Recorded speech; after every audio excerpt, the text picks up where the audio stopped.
Welcome to a homegrown family podcast where we grow the produce and the kids. Hey everybody, welcome to a homegrown family podcast. I'm your host, Joe Metler.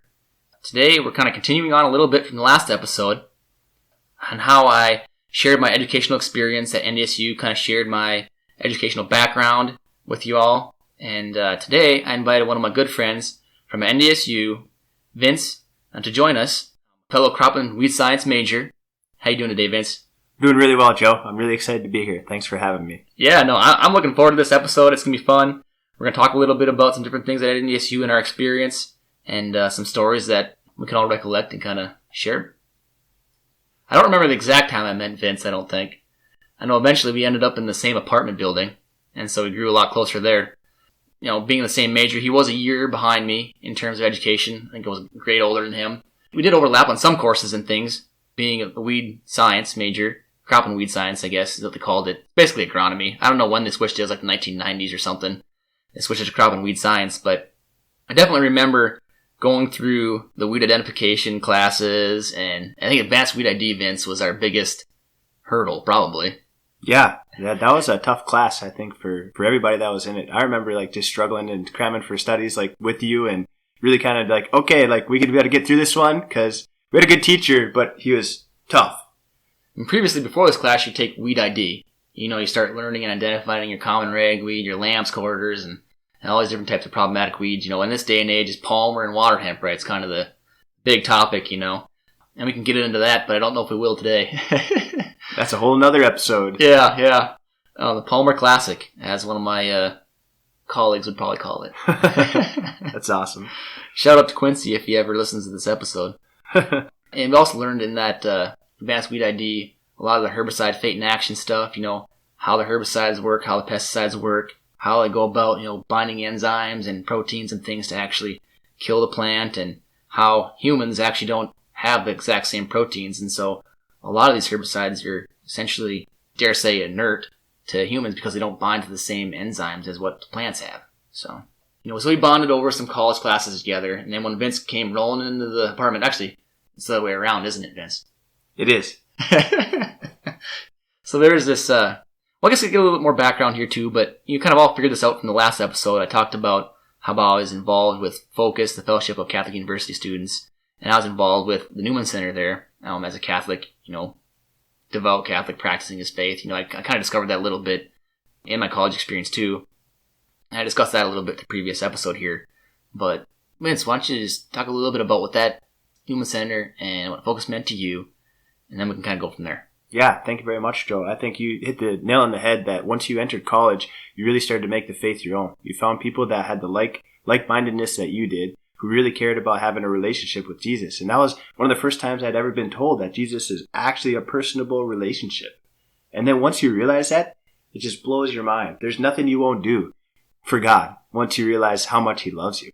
I was also involved in Focus. I led Bible studies. I had discipled other men in my Bible study to then go out and then lead their own Bible studies, who then they did that same process over and over again. And we call that spiritual multiplication, right?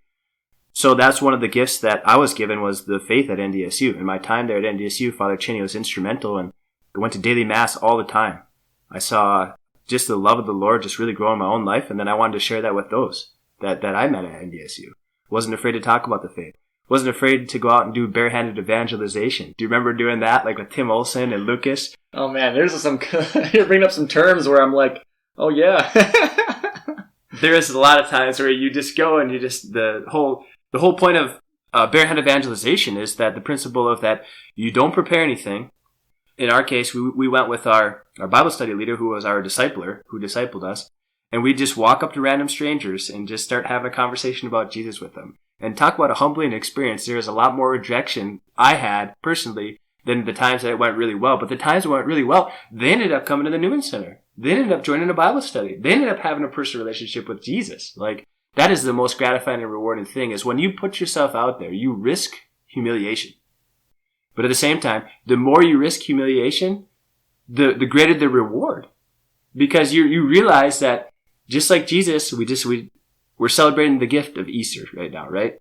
And when you look at the cross, and I heard this from a homily by my priest and by my wife who was there, who told me this, is that when Jesus was hanging on the cross, we see a lot of suffering, right? We see the agony he had to go through. But that's not it. It was the love that drove him to the cross. The love for you and I. Yeah, that's a good way of putting it. I didn't quite think of that before myself. Yep. So then to continue that barehand evangelization, like I remember there was multiple times we'd meet guys, and my Bible study leader, Lucas, he'd be like, okay, I'm going to do the first one. You're going to do the next one. So I'd watch him do it, and it'd go extremely well for him. I'm like, okay, Lucas did it. I could do it. I'd go up just to this random guy that I'd meet, think, hey, this is going to go really well. I'd just fall flat on my face. I can't tell you how many times I fell flat on my face. But there was one particular guy that I remember while doing that, though, Joe. I think his name was Nick. It's a little fuzzy on some of the details now, but I remember he was sitting there at the Memorial Union just by himself, just all alone. He looked like he had been in deep thought. He was reading a book. I don't remember particularly what book he was reading. Anyway, so Lucas did his barehand evangelization. My turn to do my barehand evangelization. I walk up to this guy whose name is Nick, start having a conversation with him. Turned out to be just a wonderful, fruitful, how he had basically told me his entire life that he didn't grow up with any religion, but he was starting to experience like, hey, like there's got to be a longing. There's something more out there. Mm-hmm. And then I just said, hey, well, come to the Newman Center. Check it out. Like, yeah, this is great. And he came a few times and he was in. Oh, nice. So, and sometimes if you get turned down, right, let's kind of go into our experience here. You can say, okay, well, no problem. Are you interested in joining a broomball team? There you go. Yes. Sports is the way to a guy's heart. I don't care what people say about the food. It's sports, right, Joe? Oh, yeah, our competitive nature, right? Whether it's to win the beauty or conquer, obstacles in our lives, And broomball was definitely one of the highlights that I had, I guess, ultimately through the Newman Center because, I also led the Bible studies. And so I heard that people played broomball and I'm like, hey, let's get like a tournament going or like a March Madness, but like a February Frenzy. That's what it was called. February Frenzy because the ice was still there. You waited until March, you weren't guaranteed ice. And so you had the ice rinks that the town put on in certain areas. In this instance, it was like 10th Avenue Park there. So every single Bible leader of the guys had their own broomball team. And of course, if you only had 2 or 3 guys in your Bible study, you had to recruit other members to be a part of this broomball team. So it was an opportunity to reach others. And that was a lot of fun, And there's times where I remember it was so sloppy that you'd be slipping like crazy. And broomball, I guess for those of you guys that don't know, is there's like actual equipment that you could use. But we literally went out on the ice in our boots, and then we cut brooms down to like 4-inch stubs, maybe 5-inch stubs maybe 6 inches if you want to be goalie or something, and duct tape this thing all the way around, back, forwards, whichever direction you could. Whoever could make the firmest broomball stick would be ready to go. And man, that was some fun times, huh, Vince? It really was, Joe. I think that was definitely a highlight. Was when we got to the tournament, like you said, the February Frenzy. We had the brackets. Finally get down to the last few teams. I mean, it was just the anticipation of it, right? Just going out there and running around on the ice. Didn't matter if it was 0. Didn't matter if it was 10. Didn't matter if it was minus 20. We were out there. It just was so much fun. But then to just tack on one little comment when you had made about when you only had 2 or 3 guys in your Bible study and you had to recruit. Some guys went out and got the broomball team from NDSU. That's right. Do you remember that? Yeah. Yeah? They had the fancy shoes and we're like, oh no. And also you got this guy who had a stick. Yeah! Like, no. Actual broomball sticks. Oh my god. That was Damien's team, I believe. It was Damien's team, yep. And then they ended up winning, go figure. Yep. Oh man, they could move like around like they could. Twist on a dime, turn on a dime. And oh, that was so much fun though. Boy, we gave them a run for their money though. Tell you what. Yeah. Bunch of farm boys is what it was. Oh yeah, and the way it was kind of fun is because like if my broomball team got knocked out, I was still a part of my Bible study leaders broomball team, and Vince was on that same team, so we got to play together. And I think Vince was saying that we did win it one year. I don't recall it, but my mind isn't what it used to be, Joe. But yeah, I think I remember that too. That we were definitely on the same team, where that we had that chance to play together. We'll go with that. We can look at the trophy at least. Yeah, exactly. Oh man, but speaking of trophies too, another opportunity for evangelization and just inviting people to partake in sports and things, and also to help raise money for the UND NDSU Newman Centers, is that we also had bike race. It occurred the last weekend of April every single year. I remember my first time. Vince wasn't there yet, I don't think, at that point, because spring 2008, and it literally blizzarded.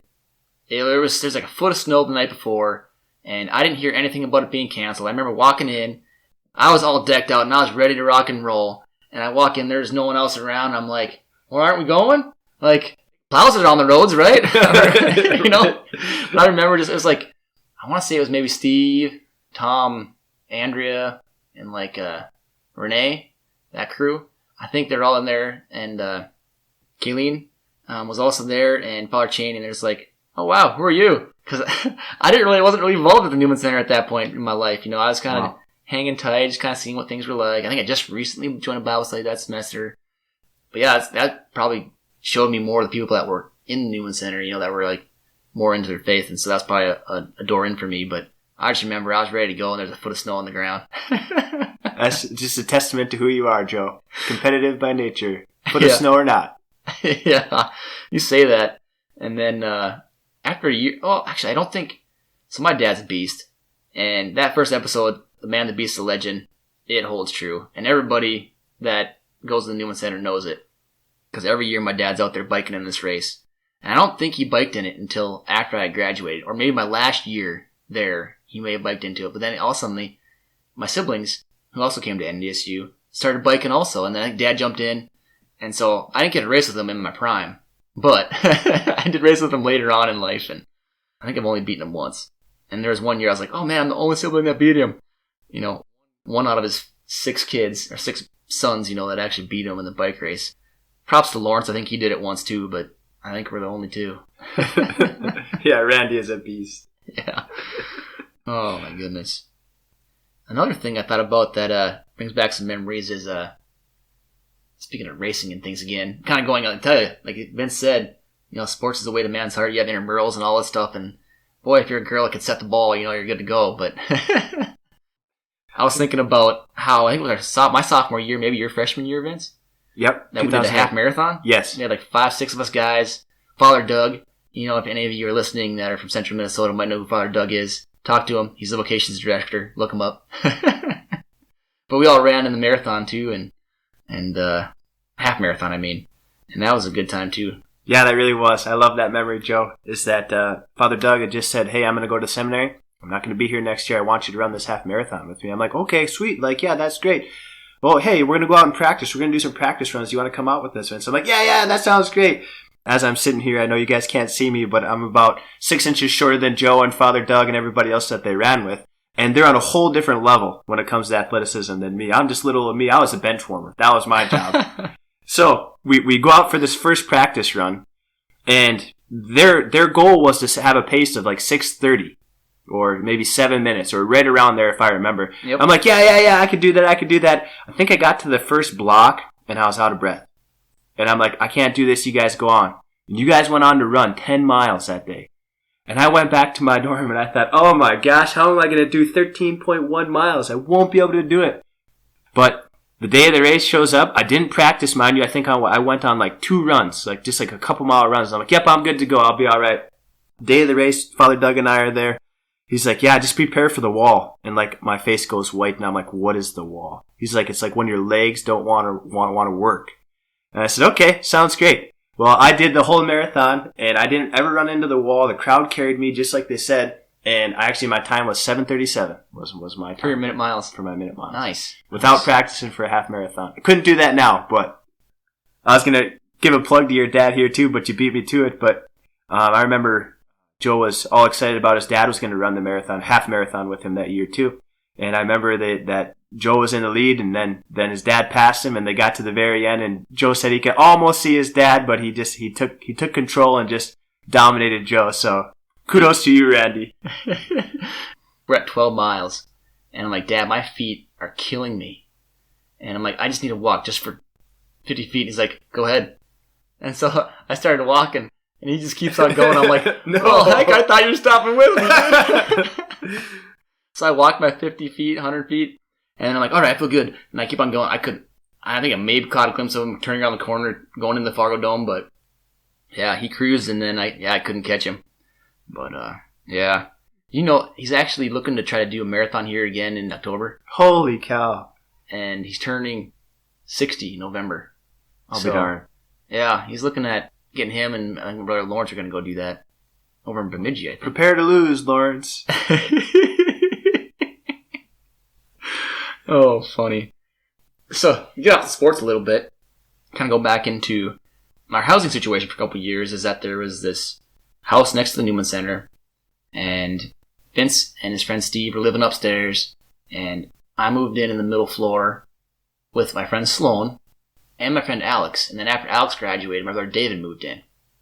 So, living in close proximity with a bunch of guys that you're good friends with, there's obviously some stories that are going to happen. And we're on a little bit of the religious kick here, so I might start off with this one. And I have nothing against, individuals of other religions. You're practicing what you are or what you believe in. Ultimately, I believe you should be Catholic, but, I'm not gonna push that here. Anyway, so we had a group of the Seventh-day Adventists. They are supposed to go out and, from what I understand, go on mission, right? Barehanded evangelization. Door to door. That's true, yeah. We call it the same thing, right? You go on mission. Some go out to other countries and do their mission there. Some stick around and go door to door and say, hey, do you know Jesus? And the Jesus we know, or the religions, are a little different from what Catholicism believes. But we're sitting in this first ground level floor, and my brother and I are in the middle of a Nerf gun war. And I don't know, Vince, did you ever get in on the Nerf guns a little bit? I did. Yes, yeah. I did. Yep. Not as much as you guys did. You guys were heavy into it because I lived up in the upstairs. We're like 19-year-olds getting in the Nerf gun wars. David and I are shooting around, and hope I don't get flagged on this podcast for saying the word gun. But gun. Stop it. Anyway, so we're shooting around here with these Nerf toys, and all of a sudden I saw over a big window that overlooks the street, and I said, "Hey, looks like someone's coming." Dave's like, "Is that who I think it is?" I'm like, "Yeah, hold tight." So we're both like hiding and sitting in our chairs, their guns loaded, And next thing you know, they knock on the door, knock. I'm sitting there, "Come in." And they didn't come in. And David goes over and opens the door. As soon as they open the door, it's like pop, pop, pop, pop, pop, pop. Do you know Jesus? Yeah. I'm pretty sure I was like, "Oh, sorry, I didn't realize I thought it was somebody from upstairs." I couldn't help but just giggle inside. I held a pretty straight face in the moment, but that was just one that, with my brother and I in that apartment, that just cracks me up.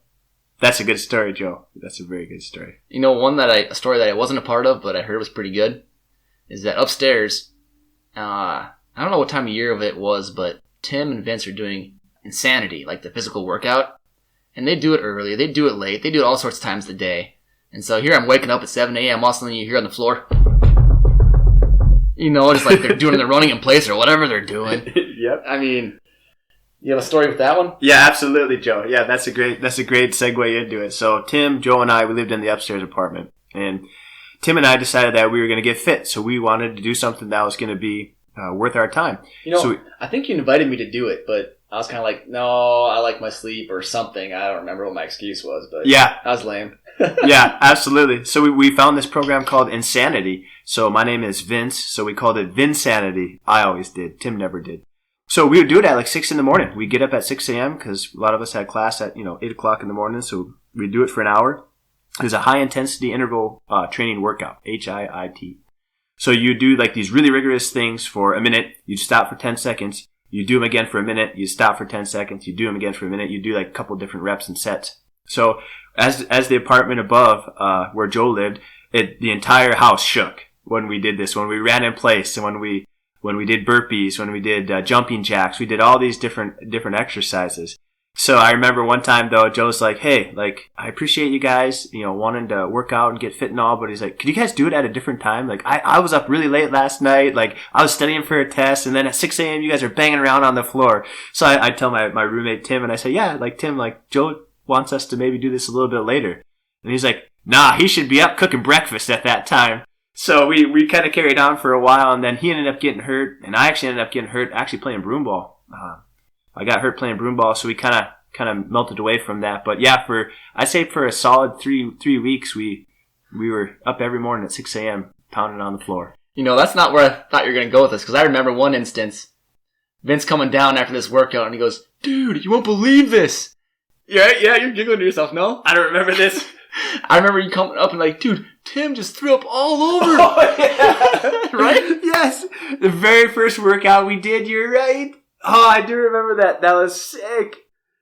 Oh, that is a good one, Joe. Yeah, no, I forgot about that. Yeah, absolutely. So the very first workout we did, it was intense, like I was saying. It was the whole program was maybe like 45 minutes long. Short little intervals of rest, and then you get back into it and you get really hard, like whether it be running in place, doing jumping jacks, doing stretches, doing other different kinds of workout movements, push-ups, things like that. So, and then at the end, Tim's like, I don't feel very good. And he runs to the bathroom and all I hear is, Wah! And then immediately, as Joe said, 19-year-old Vince ran down to tell on Tim puking. I'm pretty sure Tim got his revenge for you sharing that story, because there was one time, one evening, we're sitting there making supper or whatever, or watching TV or something. Tim comes down with this bottle of whiskey. And most of us are under 21 at the time, and him being a focused missionary, probably shouldn't be offering under 21-year-olds alcohol. But in moderation, everything's acceptable, right? Tim, I'm sending you a link to this podcast episode just so you listen to this. But he comes down with a bunch of shot glasses and this Chinese Red Star. And I'm thinking, interesting. Why would he be giving us a shot of this? And then as he's pouring it into each of the shot glasses, I counted the shot glasses. There's one less than the amount of people we have here. And Tim's the only one that didn't pour himself one. You gotta know it's bad. For good reason. Oh, that was the worst alcohol I've ever tasted in my entire life. And then we have to go and read the label afterwards, and we're like looking at it. Has formaldehyde in this Chinese whiskey. Gosh. It was so disgusting. So awful. That is just like Tim to pull a joke or a prank like that, not be the one who drinks. It was so bad. And, yeah, that was, I just remember that. We sometimes, our brother David, throw cold water on Sloan in the shower, or maybe we put some vinegar in our friend's pick, to get through his braces and clean his teeth. Put vinegar in there one time. That was pretty funny. All sorts of different stuff we'd do on each other, It's college is what it's for, right? Absolutely. Good times. And college was also a time where you learn a lot of things, right? And one of the things I took to a little bit was dancing. The Newman Center oftentimes offered some free dancing, whether it was swing, waltzing, foxtrotting, two-stepping. You got into that a little bit too, Vince, right? Yep, but not as much as you. Yeah, so they would have, like you said, they would have dances at different times of the year, and they'd have practices like for 4 weeks leading up to it. Mm-hmm. So I did do a little dancing there, but to tie into that, I actually took a dancing class with our housemate Sloan. And we there's this he's like 92 years old. He was a Marine veteran, served in World War II. Just a great guy. And he said, guys, the only words you ever need to know are these 5. May I have this dance?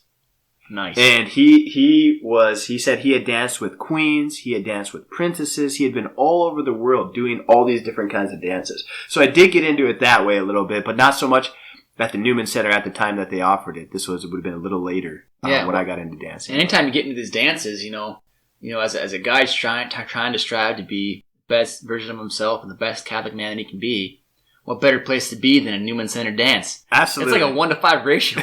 Right? You just got to be, have the balls to go out there, figuratively, I guess, to go out there and say, hey, man, have this dance. Exactly. And that's ultimately how I met my wife also. I met her at a friend's wedding of mine, and go back to the Keep It Weird episode. You'll learn all about it. But it was kind of the situation where, man, I have this dance, and then that was like the only person I danced with all night, I think. Wow. True love, Joe. Props to the Newman Center for teaching me how to swing dance. But, going back to the living situation, though, here, there's one with my roommate. I wasn't Sue Hepperly. I think I was gone for the weekend or something. But Sloan had some issues sometime. Yes, absolutely. So our buddy Sloan, he's one of the smartest people you ever meet. If you walk into a room, he starts talking, your jaw drops. You don't even know what he's talking about, but he makes it just flow so smoothly. Yeah, it's the oddest thing. You can talk about Catholic faith, you can talk about mechanics, you can talk about all the polymer engineering stuff that he's all into, but you can pick any topic and he knows a little bit about everything. And part of that probably goes back to his friendship with Nathan, friend of his, and he was kind of the same way. And then you sometimes come home to the apartment and the two of them would be jibber-jabbering, and I'm like, oh my gosh, you guys are so smart. Yes, definitely. But the story Joe's referencing, I've got one more to tag on to that one, but the first one that I want to share with you is Sloan went on a search retreat weekend, and he was coming back, and he was riding with somebody, and they had stopped at this particular rest area and there was some poison ivy growing. So there's some poison ivy growing, and Sloan, being as smart as he is, says, "Did you know that there are 1/3 of the population is immune to poison ivy?"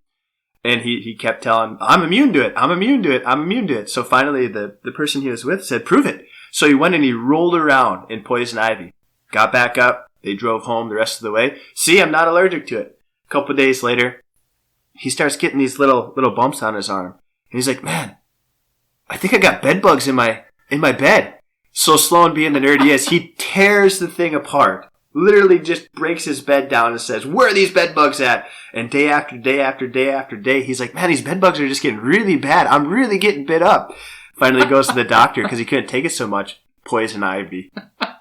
Good one, Sloan. I never knew it was a poison ivy situation. I thought he actually had bed bugs. Nope. I was so clueless in that situation, but it was hilarious. And the other one you just mentioned, that his major was mechanical. He also minored in polymers and coatings.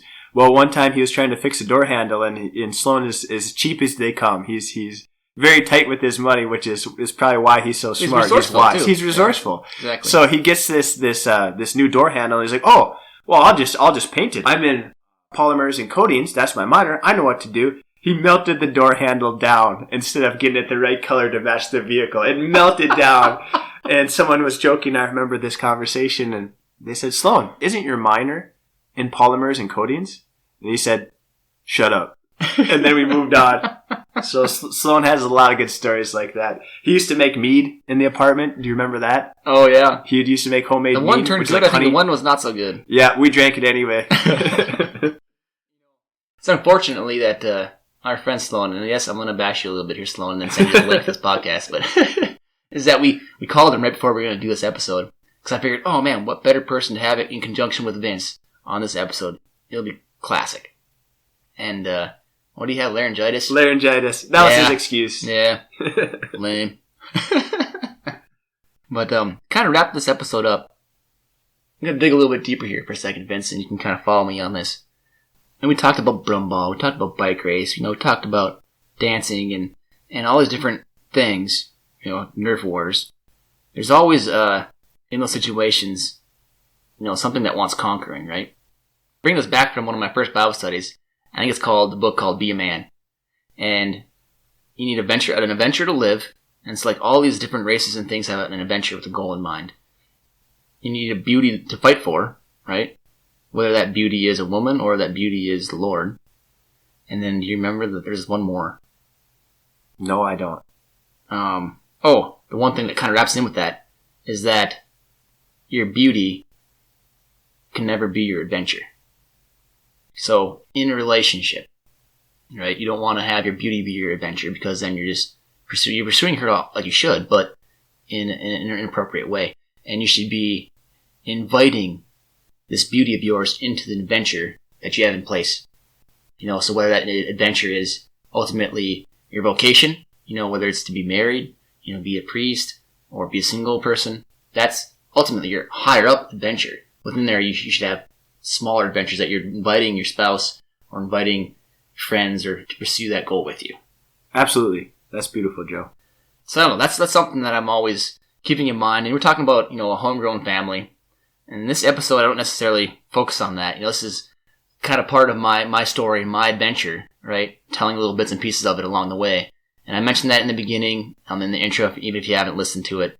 This episode of this podcast is about, homegrown, so anything kind of homesteading related, just basically my knowledge, my upbringing on different things, plants and this and that.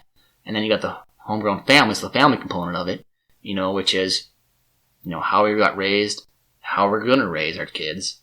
And part of that is also sharing my story along the way. Because ultimately, I'm not getting paid to do this podcast. I don't think I quite have enough listeners to put in, all these different sponsorships or things like that.